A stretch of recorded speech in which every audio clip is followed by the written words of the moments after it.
राजनीतिक सफर की बात करते हैं आपके। जी, किसको अपना राजनीतिक आइडियल मानते हैं, गुरु मानते हैं?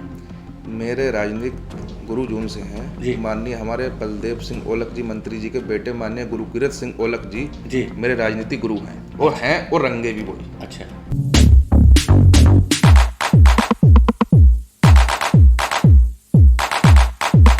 हम इस वक्त निकले हैं अपने कैमरे के साथ, अपनी टीम के साथ, गांव-गांव बड़े बड़े पॉलिटिशियंस से मिल रहे हैं। तो उसी बीच में हम मिलते हैं गांव, समाज और क्षेत्र के उन जिम्मेदार लोगों से जो अपने गांव और अपने क्षेत्र के विकास की बात करते हैं। मेरा नाम देव है। शख्सियत का ये कार्यक्रम लगातार डिस्ट्रिक्ट रामपुर, बरेली, मुरादाबाद तमाम जिलों में इस वक्त काफी लोकप्रियता बटोर रहा है, जहां हम लोगों के बीच जाकर के नेताओं से मिलते हैं। तो उसी बीच में हम पहुंचते हैं कुछ ऐसे नौजवानों तक, कुछ ऐसे लोगों तक जिन्होंने अपनी मेहनत के बल पर अपना मुकाम बनाया। उसी कड़ी में बिलासपुर के पास हम पहुंचे हैं। बिलासपुर के एक ऐसे नेता के परिवार में हम पहुंचे हैं जिसने पूरी अपनी जो उम्र है वो लोगों की सेवा में लगा दी। आज के मेहमान और आज की शख्सियत के पास चलते हैं।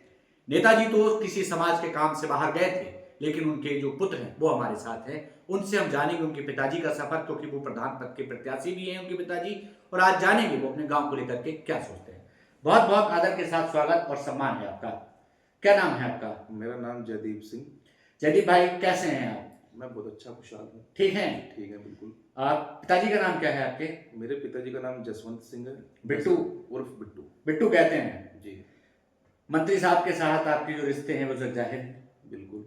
और बिट्टू जी ने बड़ी मेहनत की है और अपनी मेहनत के बल पर अपना मुकाम बनाया है। बिल्कुल। कौन सा गांव है आप लोगों का? मेरा ग्राम पंचायत पड़ती कोठा जागीर, कोठा जागीर, देवापुर और ग्राम मुकरमपुर, जिसमें निवासी हुए ग्राम मुकरमपुर का। कोठा जागीर आपकी पंचायत है। जी। हमने होर्डिंग्स लगे हुए देखे। इस बार जसवंत जी उर्फ बिट्टू यानी आपके पिताजी जी, जी। प्रधानी का भी चुनाव लड़ रहे हैं। जी, तैयारी पूरी है? ऊपर वाले का शुक्र है, पूरी तैयारी है।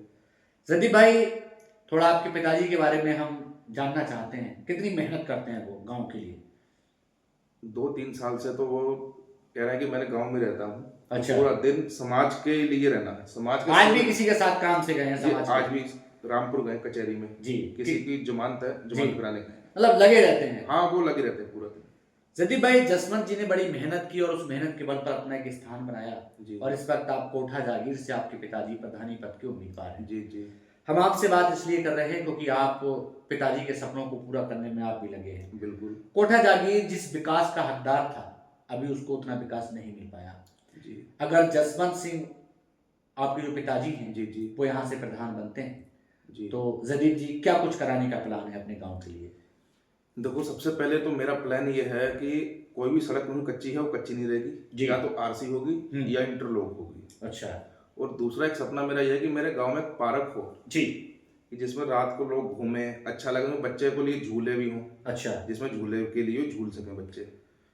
और दूसरा एक सपना मेरा यह है जी कि एक छोटा सा हॉस्पिटल हो मेरे गांव में, बिल्कुल, कि रात रात में किसी को कोई दिक्कत आ जाती है हम्म, तो उस दिक्कत के लिए हॉस्पिटल में पहुंचे जहां जी। दूर ना जाए। जी और एक सपना मेरा और ये है जी कि मेरे गांव में गरीबी भी है। बिल्कुल है, गांव में कुछ अमीर भी है तो गरीब भी है। बिल्कुल। तो जैसे उनकी बेटियों की शादी वगैरह होती है तो एक मैरिज हॉल बनाया जाए। हाँ, क्योंकि पैसे वाला आदमी जो है वो तो अपना मैरिज हॉल जी, बिलासपुर में या कहीं भी- बिलासपुर में कहीं भी कर सकता है। हमारे गरीब आदमी बेचारा कहाँ से करेगा? तो मेरा एक सपना है कि मैं गांव अपने में मैरिज हॉल बनाऊं। जी उसकी बिल्कुल कोई रसीद नहीं कटेगी। जी, कोई फीस नहीं। कोई फीस नहीं। प्रधान बनते सनी मैं वो बनाऊंगा मैरिज हॉल। जी। और उसकी जितना भी जो भी खर्च होगा उसका, टेंट वेंट का जो भी सिस्टम लगता है उसमें, जी। वो मैं अपने पास से दूंगा। मतलब बिल्कुल अड़िग है इस चीज पे। बिल्कुल अड़ा हुआ हूँ। जयदीप जी, आप अपने पिता के ख्वाबों को हमारे साथ साझा कर रहे हैं। कोठा जागीर की जनता आपके साथ? पूरी जनता साथ में है और हर कोई समाज मेरे साथ में है। सिख, हिंदू, मुस्लिम, सब सब मेरे साथ में है। जीतेंगे अब यहाँ से? ऊपर वाले ने चाह तो जीतेंगे। चलिए, हमने आपके बारे में एक बात और सुनी है कि अगर रात के 12 बजे किसी को जरूरत पड़ती है जी, तो आप हो या फिर आपके पिताजी हो जसवंत जी, जी, जो प्रधान पद के उम्मीदवार जी, हैं, जी, जी, गाड़ी निकाल के चल पड़ते हैं? बिल्कुल। कहीं से यहाँ से लेकर लखनऊ तक भी जाना पड़ेगा तो मैं जाता हूँ और जाऊंगा। जाते हैं? जाऊंगा भी, जाते भी रहे पिताजी मेरे। एक सवाल हमारा आपसे जरूर है, मन में कोई लालच तो नहीं है? कोई लालच नहीं है। ये लालची होता तो मैं प्रधानी का चुनाव ही क्यों लड़ता? ये लालच होता तो मैं चुनाव नहीं लड़ता, मैं भी बरोबर कर लेता। लालच होता। मगर मेरा एक सपना यह है कि मैं अपने गांव को चमन करूं। अच्छा। जैसे अपने रामपुर जिले में जी जैसे कोई बाहर का बंदा है जी तो वो एक सोचता है कि बिलासपुर शहर है जी। जैसा हमारे माननीय मंत्री जी बलदेव जी ओलख जी ने करा हुआ है चमन गांव चमन शहर बिलासपुर। ऐसे एक मेरा सपना है कि मैं भी अपने गांव को चमन करूं बिल्कुल। कोठा जागीर की एक अपनी पहचान होनी चाहिए, एक अलग पहचान हो। कोठा जागीर भी गांव है रामपुर डिस्ट्रिक्ट में। चलिए, आप बहुत अच्छे से अपनी बात रख रहे हैं। इसमें एक सवाल आपने खड़ा कर लिया है जी। पिताजी आपके लगे रहते हैं, आप भी नौजवान हैं और आप भी लोगों की मदद में आते रहते हैं। जी जी। लोगों की समस्याओं के लिए आप लड़ते रहते हैं, संघर्षरत रहते हैं। आखिरकार जब प्रधान बन जाते हैं जयदीप भाई जी, नखरे बन जाते हैं, नहीं नखरे, हम घमंड आ जाता है। सही बता रहे हैं ना? बिल्कुल आया था, ईगो आता है। ईगो आता है कि मैं आज गांव को प्रधान हूँ, मगर ये सोच नहीं है। अच्छा, ऐसा तो नहीं? नहीं नहीं, ऐसा सोच नहीं है। अच्छा, घमंड तो मैंने कभी रखा ही नहीं अपने मन में। अच्छा, हाँ, कभी मैंने घमंड नहीं। लालच तो नहीं? कोई लालच नहीं है। लालच तो बुरी बला है। अगर आप यहाँ से प्रधान बनते हैं जी, तो आपने तमाम अपने मुद्दे गिनाए। राशन कार्ड की भी एक समस्या है, उस पर भी काम करने की बात हम आपसे पूछेंगे। जी जी। और एक बहुत अहम मुद्दा है, कुछ परिवार आवास से वंचित हैं। आवास से वंचित ये है कि देखो हर गांव में पार्टी बंदी होती है जी। मेरे 2-4 मान के चलिए लोग हैं ऐसे हरगोला समाज में जी। हरगोले भाईचारा हमारे गांव में जी। उन्हें कमरे नहीं मिल पाए जी। वो मेरे पास सुबह सुबह आते हैं जी। तो मैं उठता हूँ तो बोले भाई साहब हमारे तो कुछ कमरे नहीं आए, हमारे कमरे फिट भी हुआ था, हमारे कमरे कट गए। तो मैंने उन्हें कहा कि मैंने कहा आप बेफिक्र रहो, पिछली बार सावन की बात है शायद, तो मैंने कहा बेफिक्र रहो। मैंने तनकरा भट्टे से फौरन फोन करा, फौरन ईंट मंगवा अपनी जेब से, अपनी जेब से बगैर प्रधान बने। ये तो बहुत बड़ी बात थी। मैंने ईंटें मंगवा के दी, आप देख लीजिए गाँव में पूछ लीजिए आप जाके भी। और मैंने ये भी कहा कि मैंने कि और जो खर्च करा वो अपनी जेब से, आपके पास हो पाए तो कहना, नहीं तो कोई बात नहीं है। और मिस्त्री की जो दिहाड़ी लगनी वो मैं आप दूंगा। ये बड़ी बात थी जी। मतलब उनको घर देने का काम किया। घर देने काम करा। ईंटें तो अभी मैंने उनकी पड़ी हुई हैं, वो कह रहे हम अभी रुक के बनवाएंगे। मैंने कहा आपने जब भी बनवाना हो मैं ये बताना, ईंटें आपकी आ गई, मिस्त्री को पैसे मैं दूंगा। ये बड़ी बात थी, मतलब छत देने का काम किया। जी जी। अगर आप यहाँ से प्रधान बनते हैं तो जो लोग हकदार हैं सर्वांगीण विकास के, जी जी, उनको हक मिलेगा। हक मिलेगा। चलिए, आप एक नौजवान है और जवानी जिस ओर चलती है जमाना उस ओर चलता है। जी जी। इन आंखों में हमने सुना है कोठा जागीर के विकास का ख्वाब पलता है। गरीब का बच्चा सरकारी स्कूल में पढ़ता है और गरीब रात दिन मेहनत करता है। सरकारी स्कूलों को लेकर के आपको और आपके पिताजी का क्या विजन है, क्या सोचते हैं? देखो अब आया सरकारी स्कूल का मुद्दा। पहले तो मेरे गांव के सरकारी स्कूल बिल्कुल ही नहीं सही नहीं था जी। इस टाइम सही है, प्रेजेंट टाइम में कुछ सही है जी। और मेरा सपना यह है कि मैं इसे और भी सही अच्छा करूं। कंप्यूटर लाइब्रेरी वगैरह हुआ कि सभी कुछ इसमें ला कर दूंगा। कि इतना कुछ करना सरकारी स्कूल में कि गरीब ये ना सोचे कि मेरा बच्चा सरकारी स्कूल में क्यों जाएगा। सरकारी स्कूल में मतलब गिल्टी नहीं होनी चाहिए। गिल्टी नहीं होनी चाहिए। हम मान सकते हैं अगर आपने गरीब के बच्चे के लिए कुछ कर दिया जी, क्योंकि हर बच्चा अपने पिता के लिए हीरो होता है। हीरो होता है और उस हीरो के लिए अगर आप काम करेंगे तो आप हीरो कहलाएंगे। जी। तो कोठा जागीर के जो लोग हैं जी जी, वो इस बार बदलाव को तैयार है। बिल्कुल तैयार है। ऐसा तो नहीं हवाई चुनाव लड़ रहे होंगे? नहीं, हवा में चुनाव क्यों लड़ना। जब जनता ने मुझे आगे कहा, हमारे मुझे नहीं मेरे पिताजी को कहा कि आप लड़ो, वो लड़ रहे हैं। आज भी इंटरव्यू मेरे पिताजी देते। अच्छा। मगर आप थोड़ा वो रामपुर चले गए, उनका मेरे पास नहीं, आप उनकी बात रख रहे हैं। अब मैं हर मुद्दा रख रहा हूँ, उनका विजन रख रहे हैं। बिल्कुल। घर पे वो नहीं मिलेंगे तो मैं मिलूंगा, कोई ना कोई प्रेजेंट टाइम में मिलेगा जरूर आपको। प्रधान बनने के बाद प्रधान जी बिलासपुर और रामपुर रहने लगते हैं? नहीं, लोग रहते हैं, लोग रहते हैं। लोग सोचते हैं कि मैं बिलासपुर रहूं या मैं रामपुर रहूं या मैं रुद्रपुर रहूं, मैं गांव में आऊं, मेरी गाड़ी के आगे पीछे हो।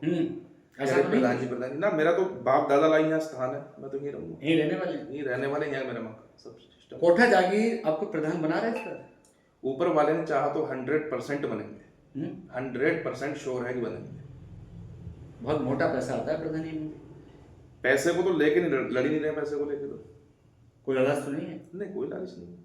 ये पैसे को लेकर लड़ता आ जा, और भी कारोबार नहीं कर लेंगे। अच्छा। हाँ, आप कोई फील्ड में जाना जी, ये अनवरिया साइड, तीन पानी साइड, पूरे क्षेत्र में कभी नाम पूछना आप मेरा जाकर। अच्छा।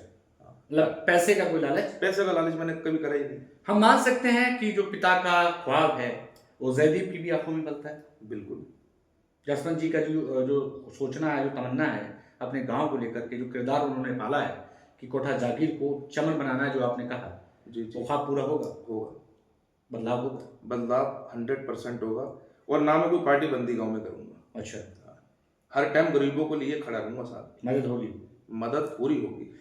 जाते जाते कोठा जागीर के लोगों से जसवंत का बेटा अपने गांव के भले का चिंतन करने वाला ये लाल कुछ कहना चाहता हो? कोई खास मैसेज हो गांव के लिए? मेरे गांव के लिए तो मैसेज यही है कि एक बार मौका दीजिए हमारे पिताजी को। ये बदलाव ना हो तो कोई बात नहीं, 5 साल की घड़ी तो है, अच्छा, आ जाएगी दोबारा। मतलब एक बार मौका देकर एक बार मौका दीजिए।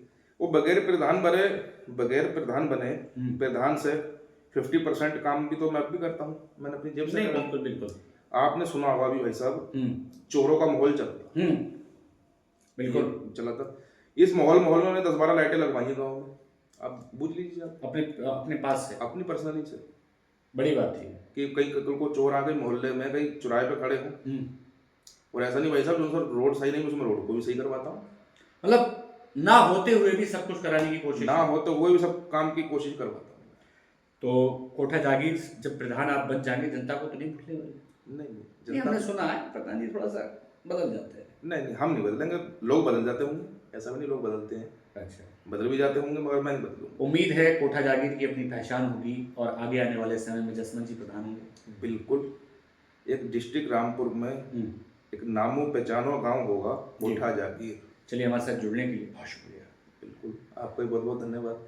तो देखिए, ये जसवंत जी के पुत्र थे, बहुत सीधी सी बात रखी। कोठा जागीर को बदलाव क्यों लेकर के जाना चाहते हैं, कोठा जागीर में तब्दीली चाहते हैं और चाहते हैं कि उनके गांव की एक अलग पहचान करिए। वक्त तय करेगा और वक्त के लिए आपको इंतजार करना पड़ेगा, क्योंकि वक्त बहुत ताकतवर चीज है। फिर पहुंचेंगे एक नए प्रत्याशी, एक नए सदस्य, एक नए मेहमान के पास।